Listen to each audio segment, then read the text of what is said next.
Okay, so let's get back to our story of Noah. Noah, there he is. He's found grace in the eyes of the Lord. He's walking around in his day. It doesn't seem like a very good day.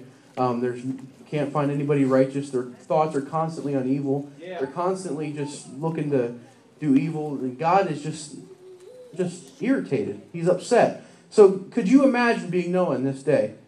He lived in a day where it was just terrible.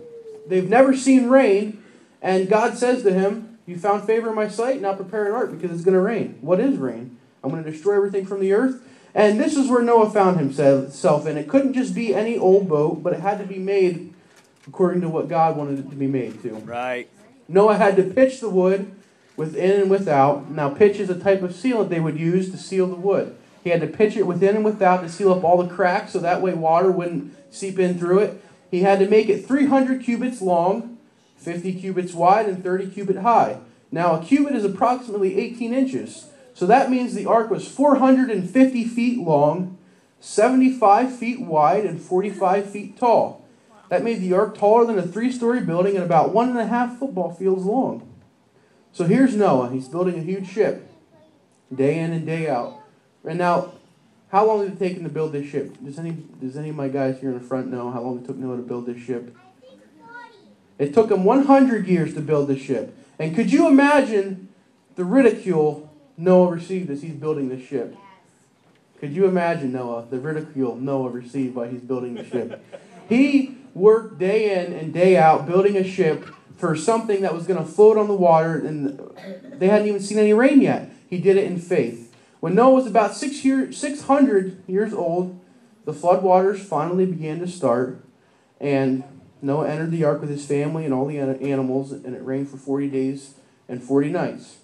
Now, through everything Noah went through, the big thing, the Lord never forgot him.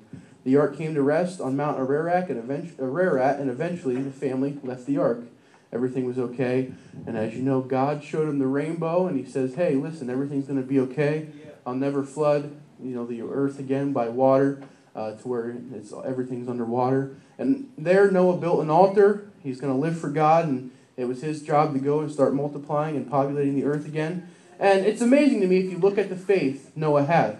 He built a huge ship and prepared for rain. It didn't come for 100 years. Yeah. And, as I'm thinking about that, I can just see Noah working, okay? I can see Noah. Why don't you come up here and be Noah quick? Come on. This you can't miss this up. So why don't you act like this altar here is your ark, and you're just building it, okay? And I want Josh to come by and walk by him a couple times and just give him some insults. Like, "Why are you building an ark, you silly guy?" Come on, like real loud. Why are you building an ark? It's not going to rain. So, okay.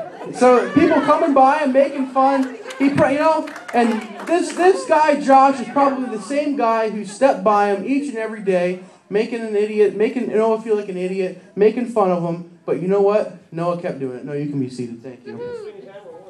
Well, maybe he had his sons working on it. So, as this is happening, I can just imagine Noah, in all his faith, telling people, "Listen, it's going to happen. You need to prepare your heart. God's going to bring judgment." I can see people walking away laughing as Noah continued to build the ark. And it probably seemed like everyone around him, Noah was just crying wolf. Yeah. Yeah. And with that being said, I'm going to read a few scriptures.